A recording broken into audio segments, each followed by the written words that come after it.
السلام علیکم دوستان عزیز، همه شمایان را به کنفرانسی علمی عملی جمهوری در موضوع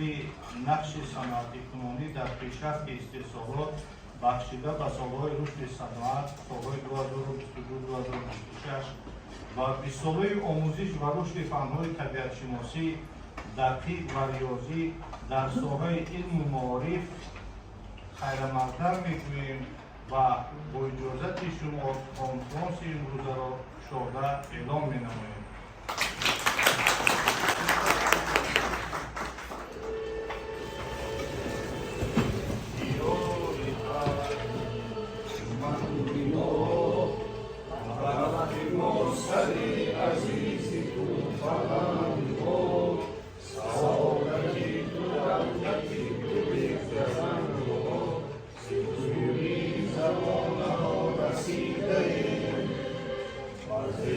پرچمی صف کشیده‌ایم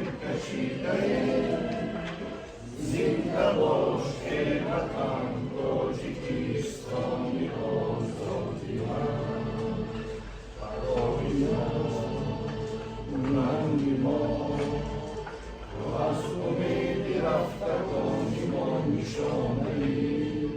وحدی بایستان جهانی جاودانه‌ای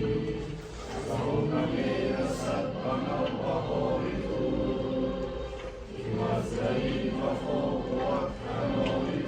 کناری تو زنده باش ای وطن تاجیکستان آزادی خدادری یگانه‌ای بقای تو بود بقای خاندان ما مرامی تو بود مرامی جسم و جان ما زیزو سعادتی ابد نصیب ماست دو هستی و همه جهان حبیبی ماست حبیبی ماست زنده باش ای وطن تاجیکستان آزادی من باشد هر هدف چهارم رشد صنعت ما بودجه غنی بگردد رشد به دولت ما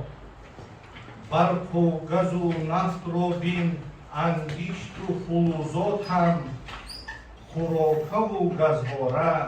حاصل کنیم دائما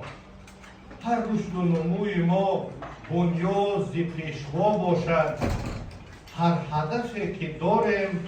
بریم تا سطح اعلی با خرد ازلی مردم تاجیک و سیاست باروری رهبریت دولت و حکومت جمهوری تاجیکستان به خصوص تلاش‌های خسته‌ناپذیر اساسگذار صلح و وحدت ملی پیشوای ملت پرزیدنت جمهوری تاجیکستان محترم امامعلی رحمان در زمان استقلالیت دولتی برای رشد اجتماعی و اقتصادی کشور و تامین شرایط ارزنده زندگی خلق تاجیک 4 هدف استراتژیک معین کرده شد. تامین استقلالیت انرژیکی، رهایی از بنبست کمونیکاسیونی، حفظ امنیت آذوقه‌واری و صنعت کنونی با صورت کشور. 21 دکتر سال 2021 ضمن ارائه پیام به مجلس عالی جمهوری تاجیکستان پرزیدنت مملکت محترم امامعلی رحمان بنابر اهمیت بزرگ ساحه صنعت در رشد منبعه جمهوری حل مسائل اجتماعی و اقتصادی و تامین نمودن اجرای هدف‌های استراتژی ملی از جمله روند صنعت کنونی با صورت کشور پیشنهاد کردند که سالهای 2022-2026 یعنی تو جشن 35مین سالگرد استقلالیت دولتی تاجیکستان سالهای رشد صنعت اعلام کرده شود. در این دوره باید بیش از 500,000 جایگاه نوی کاری تأسیس یافته درآمد کلی اهالی بیش از 2 برابر زیاد گردد و حصه طبقه میانه اهالی و 45% رسانیده شود. در نتیجه سطح کمزیاتی تا 15% کاهش داده می شود. пешвои миллат дар суханронии худ дар маҷлиси васеъи ҳукумати ҷумҳурии тоҷикистон оид ба натиҷаҳои рушди иқтисодию иҷтимоии кишвар дар соли 2023 ва вазифаҳо барои соли 2024 санаи 25 январи соли 2024 таъкид намуданд ки бо мақсади таъмин намудани рушди соҳаи саноат ва ноил гардидан ба ҳадафи чорум стратегии миллӣ саноатикунонӣ бо сурати кишвар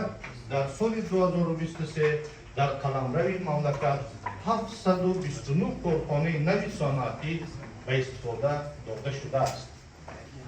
аз ҳадафҳои чаҳорум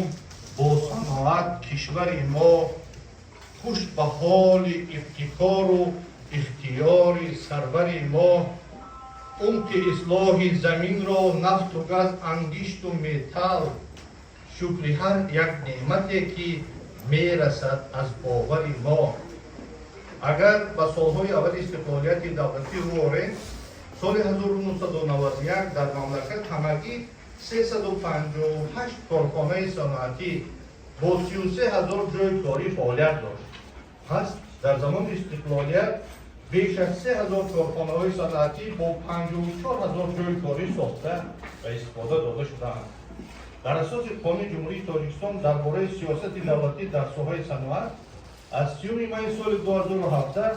саноат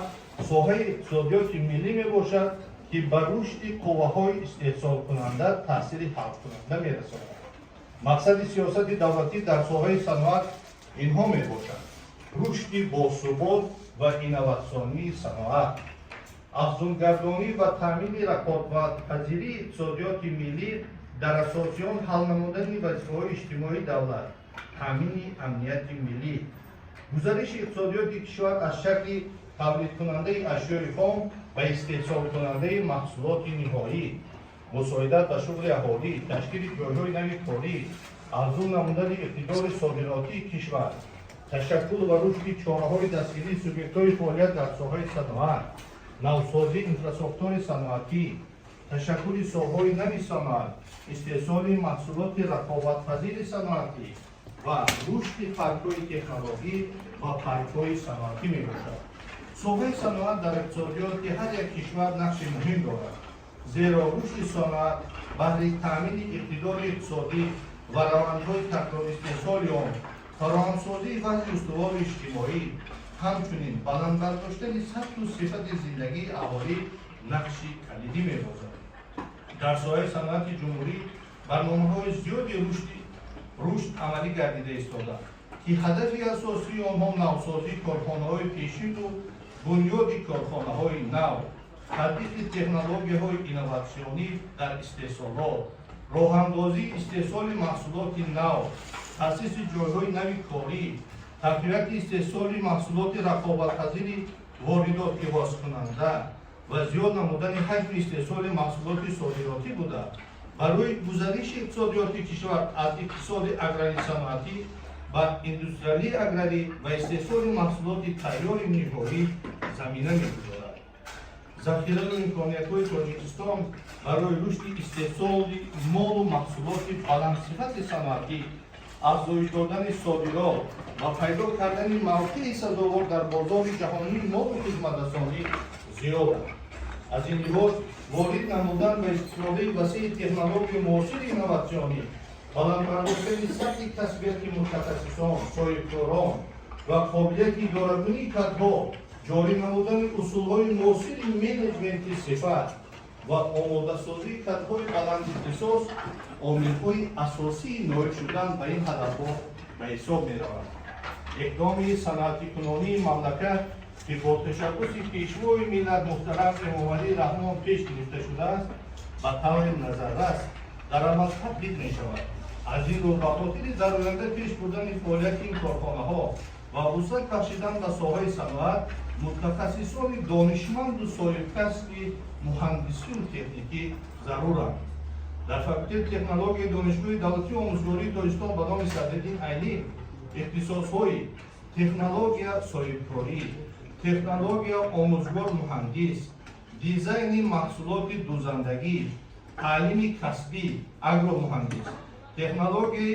меҳнати техникӣ ва нақшакашӣ, технология, информатика фаъолият менамоянд. Хиқаткунандагони ин ихтисосҳо метавонанд ба пешбурди санъатикунонии мамлакат саҳми босазои худро гузоранд. вобаста ба ин ба ҳар ин шумо омӯзгороне ки дар омода кардани муҳандисону мутахассисони соҳаи техникию соҳибкорӣ фаъолият доред, зарур аст ки вазифаи худро софдилона иҷро намоед. мутахассисони ба талаботи бозори меҳнат ҷавобгӯ ва рақобатпазирро омода намоед, то ин ки барои пешрафти соҳаи саноат дар кишвари азизамон мусоидат намояд. ташкил намудани ҳамоиши илмӣ барои инкишофи зеҳнӣ, шинос шудан ба малакаҳои илмӣ, ҳамчунин муайян намудан ба ҳалли мушкилоти мавҷуда мусоидат менамояд. мо ба ташкилкунандагон ва ширкатнамояндагон миннатдорӣ баён менамоем ва дар кори конференсия барору комёбиҳоро таманно дорем. Ташаккур ба диққататон.